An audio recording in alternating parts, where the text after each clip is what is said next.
আসসালামু আলাইকুম, learn with নাফিল চ্যানেলে আপনাদের সকলকে স্বাগতম জানাচ্ছি। আজকে এইচটিএমএল সিরিজের পার্ট 6-এ আমরা দেখতে চলেছি এইচটিএমএল অ্যাট্রিবিউটস কি এবং এইচটিএমএল অ্যাট্রিবিউটস কিভাবে কাজ করে। তো চলুন কথা না বাড়িয়ে ভিডিওটি শুরু করা যাক। তো আমি আমার এইখানে ভিএস কোডে আমাদের ফোল্ডার স্ট্রাকচারটা ওপেন করে নিয়েছি। আজকে যেহেতু আমাদের পার্ট 6, তো আমি এখানে পার্ট 6 এইচটিএমএল অ্যাট্রিবিউটস নামে একটা অলরেডি ফোল্ডার ক্রিয়েট করে নিয়েছি। তো এর মধ্যে আমি এখন একটা index.html ফাইল ক্রিয়েট করে নিচ্ছি। তো দেখেন এইখানে আমি যদি আমাদের এইচটিএমএল এর যে বেসিক স্ট্রাকচারটা আছে, যেটা আমরা পার্ট 4-এ দেখছিলাম, সেইটা একটু নিয়ে আসি।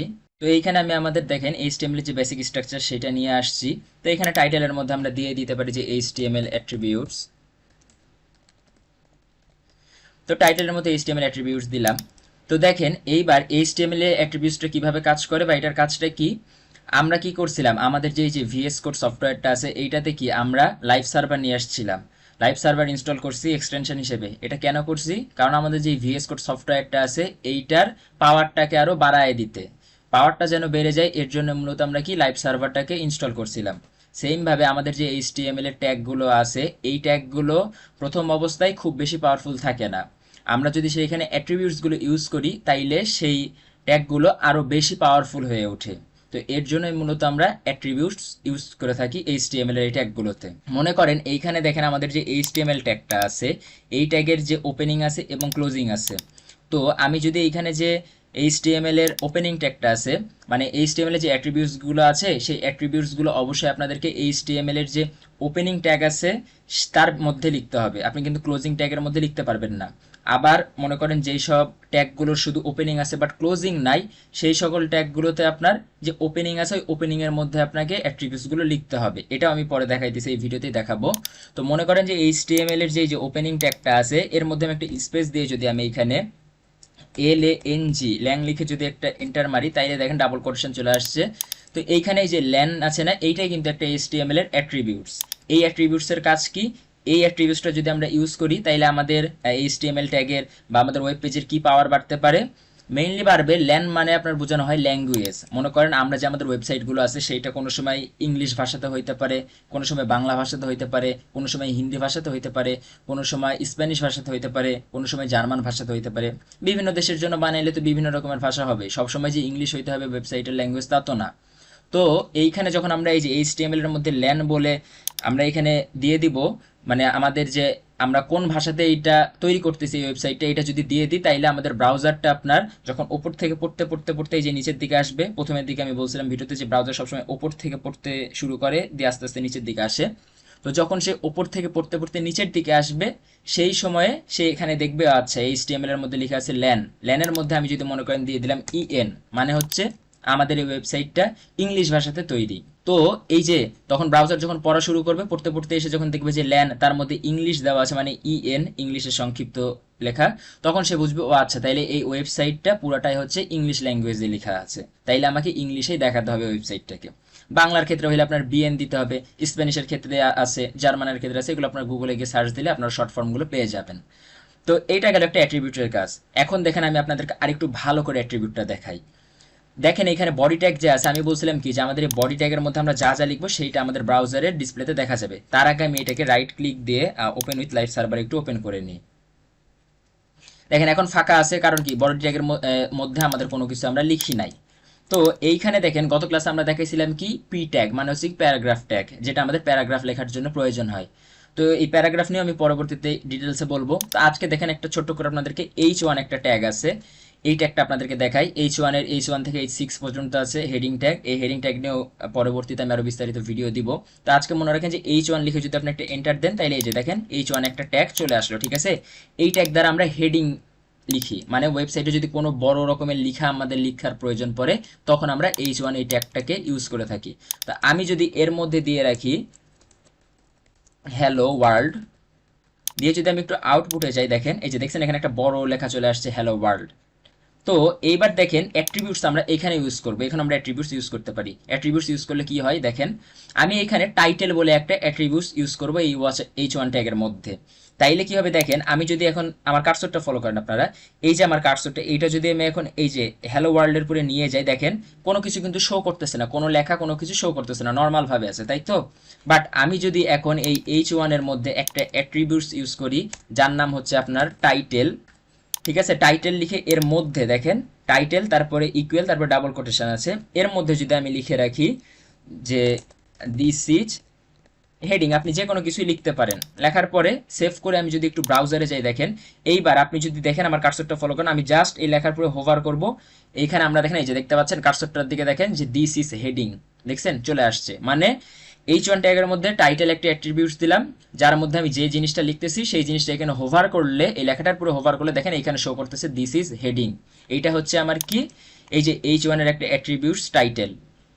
তো এখানে কি করলো, H1 এর একটা পাওয়ার বা গুণগুণ বাড়াইয়া দিল এই টাইটেল একটা অ্যাট্রিবিউটস, ঠিক আছে। এইবার আসেন, আমাদের মনে করেন ওয়েবসাইটে কোনো সময় বিভিন্ন ছবি দেখানোর প্রয়োজন হইতে পারে, ছবি দেখাতে হয় কিভাবে, ভিডিও কিভাবে দেখাতে হয়, এগুলো নিয়ে নেক্সট আমি ডিটেলসে পার্ট বাই পার্ট ভিডিও আসবে ডিটেলসে। তো আজকে আমি ছোট্ট করে আর একটা অ্যাট্রিবিউটসের আপনাদেরকে উদাহরণ দিই, তাহলে আরো ভালোভাবে বুঝতে পারবেন। কারণ এখন আমি কি দেখাইছি যে একটা ট্যাগ শুরু হয়েছে একটা ট্যাগ শেষ হয়েছে, এইটাতে আমরা জাস্ট অ্যাট্রিবিউটস ইউজ করছি। বাট যেই ট্যাগগুলো শুরু আছে বাট শেষ নাই, যেগুলোকে আমরা এমটি ট্যাগ বলতেছি, এই ট্যাগগুলোতে আসলে টাইটেলের গুরুত্ব কতটা, এই সরি অ্যাট্রিবিউটস এর গুরুত্ব কতটা সেটা আপনাদেরকে একটু আমি দেখাইতেছি। দেখেন একটু নিচে আসি, আমাদের ওয়েবসাইটে ছবি দেখানোর জন্য আমাদের মূলত আইএমজি লিখে যদি আপনি এন্টার মারেন, আইএমজি ট্যাগের প্রয়োজন হয়। ঠিক এই ট্যাগটা আপনার এমটি ট্যাগ, এই ট্যাগের ওপেনিং আছে বাট এই ট্যাগের কোনো ক্লোজিং নাই, মানে শুরু আছে বাট শেষ নাই। এখন দেখেন আমরা আইএমজি ট্যাগ লিখলাম, এর মধ্যে ভিএস কোড এতটাই পাওয়ারফুল বা এতটাই ইন্টেলিজেন্ট যে সে আপনাকে এসআরসি ইকুয়াল ডাবল কোটেশন দিয়ে দিয়েছে, এএলটি ইকুয়াল ডাবল কোটেশন দিয়ে দিয়েছে। তো আমি এএলটিটাকে আপাতত রিমুভ করে দিই, এটা আমাদের আপাতত আজকের বিষয় না, আমাদের আজকের আপাতত বিষয় না, এটা আমরা আইএমজি ট্যাগ যখন শিখবো তখন আরো ডিটেলসে বলবো এএলটির কাজ কি। তো দেখেন এইখানে এসআরসির কাজটা কি জানেন, এসআরসি হচ্ছে এখানে একটা অ্যাট্রিবিউটস। এই এসএসসির কাজটা হচ্ছে আপনি যে এখানে আইএমজি ট্যাগটা দিছেন, এবার আপনাকে তো বলতে হবে তাই না যে আপনি কোন ছবিটা আপনার এই যে ওয়েবসাইট আছে এই ওয়েবসাইটে কোন ছবিটা দেখাইতে চান, সেই ছবিটা কোন জায়গায় আছে, এটা তো আপনাকে বলে দিতে হবে, তা নাহলে তো ব্রাউজার বুঝতে পারবে না বা কম্পিউটার বুঝতে পারবে না যে আপনি কোন ছবি দেখাইতে চাচ্ছেন আপনার ওয়েবসাইটে। তো এই ক্ষেত্রে এই যে এসআরসি যে অ্যাট্রিবিউটস আছে এইটা মূলত প্রধান ভূমিকা পালন করে। এই এসআরসি দিয়ে আমরা ডিফাইন করতে চাই যে আমরা কোন ছবিটা আমাদের ওয়েবসাইটে দেখাবো। তো আমি একটি ছবি ডাউনলোড করে নিয়ে আসতেছি গুগল থেকে, আমি গুগল থেকে একটি ছবি ডাউনলোড করে নিয়ে আসছি, তারপরে সেইটা আমাদের যে HTML অ্যাট্রিবিউটস নামে ফোল্ডার ছিল তার মধ্যে index.html ফাইল আছে, তার মধ্যে আমি এই যে প্রোগ্রামার image.jpg এটাকে রাখছি। আপনারা টেনশন নিয়েন না, আমি ইমেজ নিয়ে ইমেজ কিভাবে দেখাইতে হয়, ইমেজের কি কি আপনার হচ্ছে ক্যাটাগরি হয়, PNG image, JPG image, SVG, এই সব কিছু নিয়ে ডিটেলস আমি আরো পার্ট নিয়ে আসবো। তো তারপরে দেখেন এইবার হচ্ছে যে এই আমরা ছবিটা এর মধ্যে কিভাবে বুঝাইতে পারি, মানে বসাইতে পারি যে আমাদের ওয়েবসাইটে এই ছবিটা দেখাইতেছে, আমরা কিভাবে বলবো। দেখেন এই যে এসআরসি আছে এর মধ্যে যাবো, এটাকে মেইনলি ফাইল পাথ বলে, টেনশন নিয়ে না, এই ফাইল পাথও আমি খুব ডিটেলস আপনাদেরকে খুব ইজিলি ভাবে দেখাবো পার্ট বাই পার্ট। তো আমি এখানে জাস্ট যদি এখন লিখে দেখেন যে প্রোগ্রামার লিখে, এই যে দেখেন প্রোগ্রামার লিখে, এই যে দেখেন এটা আমার ইমেজ কিন্তু প্রোগ্রামার img.jpg, এটা যদি এন্টার মারি তাইলে এবার কন্ট্রোল এস দিয়ে সেভ দেওয়ার পরে যদি আমি এই যে ব্রাউজারে যাই দেখেন এই যে আমার একটা প্রোগ্রামারের ইমেজ এইখানে চলে আসলো। তো এইখানে এই যে আপনারা কিভাবে ছবিটাকে সিলেক্ট করবেন এই সবকিছুই ফাইল পাথে আমি দেখাই দেবো পরবর্তীতে ডিটেলসে। তো আজকে জাস্ট দেখেন যে জাস্ট আমি এই যে ইমেজের নামটা লিখলাম এইখানে, আর এইখানে কি এই ছবিটা চলে আসলো। তাইলে এইখানে জাস্ট এতটুকু বুঝেন যে আইএমজি ট্যাগের মধ্যে যদি এসআরসি অ্যাট্রিবিউটসটা আমরা ইউজ নাই করি বা নাই থাকতো এসআরসি নামে একটা কোনো অ্যাট্রিবিউটস, তাইলে কিন্তু আমরা এখানে কোনো ছবি দেখাইতে পারতাম না। আপনি যদি এসআরসি অ্যাট্রিবিউটস না থাকতো বা আপনি না ইউজ করেন, তাইলে আপনি কিভাবে ব্রাউজারকে বুঝাবেন যে আপনি কোন ছবি আপনার ওয়েবসাইটে দেখাইতে চান। কারণ আমি যদি দেখেন এই যে এসআরসি এইটুকু যদি আমি কেটে ফেলি বা সরাই দিই, দিয়ে এবার সেভ দিই দেখেন, দিয়ে এবার ব্রাউজারে যাই দেখেন কোনো কিছুই শো করবে না, কারণ আমরা তো ডিফাইন করি না যে আমরা কোন ছবি আমাদের ব্রাউজারে দেখাইতে পারি। যার জন্য দেখেন, আর যখন আমরা এখানে এই যে আইএমজির মধ্যে জাস্ট একটা হচ্ছে আমরা এইভাবে এসআরসি দিয়ে ছবিটাকে ডিফাইন করে দিচ্ছি বা বলে দিচ্ছি যে কোন ছবিটা দিতেছি, সিলেক্ট করে দিচ্ছি, সাথে সাথে কিন্তু দেখেন আমাদের এখানে ইমেজ চলে আসতেছে, সেম এজ ভিডিওর ক্ষেত্রেও তাই। তো এইরকম আরো অনেক গুরুত্বপূর্ণ কাজ আছে এই অ্যাট্রিবিউটসের HTML এ। সো HTML এর ট্যাগগুলো যেগুলো আছে সেইগুলোর পাওয়ারগুলোকে বাড়ানোর জন্য, সেগুলোকে খুব পাওয়ারফুল করে তোলার জন্য অ্যাট্রিবিউটসের ভূমিকা অপরিসীম। অ্যাট্রিবিউটস ছাড়া কোনোভাবে এই পাওয়ারগুলোকে আমরা বাড়াইতে পারি না, বা অ্যাট্রিবিউটস ছাড়া আমরা কিছু ট্যাগ আছে যে ট্যাগগুলোর কোনো কাজই নাই বলতে পারেন। তাই অ্যাট্রিবিউটস হচ্ছে খুব গুরুত্বপূর্ণ একটা বস্তু বলতে পারেন বা জিনিস বলতে পারেন আমাদের এই HTML ট্যাগগুলোর জন্য। যদি আজকের এই ভিডিওটি আপনাদের ভালো লেগে থাকে তাহলে অবশ্যই একটি লাইক করে দিবেন, সেই সাথে কমেন্টে জানিয়ে দিন যে আমাদের ক্লাসগুলো আপনাদের কেমন লাগছে। আর নতুন কোনো ভিডিও মিস করতে না চাইলে অবশ্যই চ্যানেলটি সাবস্ক্রাইব করুন এবং পাশে থাকা যে বেল আইকন আছে তা চাপতে ভুলবেন না। আর হ্যাঁ, আমাদের ফেসবুকে কিন্তু একটি সাপোর্ট গ্রুপ আছে, আপনারা এই ক্লাসগুলো করতে গিয়ে যদি কোনো প্রকার কোনো সমস্যায় পড়েন তাইলে অবশ্যই সাপোর্ট গ্রুপে পোস্ট করবেন, অবশ্যই আমি সেখানে আপনাদেরকে হেল্প করার চেষ্টা করব। সবগুলো লিঙ্ক আমাদের এই ভিডিও ডিসক্রিপশনে দেওয়া আছে। সেই সাথে আমার এই ফুল সিরিজ জুড়ে যে সকল কোডগুলো আমি করতেছি সেই সকল কোডগুলো কিন্তু আপনি আমাদের গিটহাব রিপোজিটরিতে পেয়ে যাবেন। তো আপনি যদি আমাদের ডিসক্রিপশনে গিটহাব রিপোজিটরির লিঙ্ক আছে, তো সেখান থেকে আপনি ডাউনলোড করে কিন্তু এই কোডগুলো আপনারা দেখতে পারেন। তো পরের ভিডিওতে আপনাদের সাথে আবার দেখা হচ্ছে অন্য কোনো টপিকে। সেই পর্যন্ত সকলে ভালো থাকবেন। আসসালামু আলাইকুম।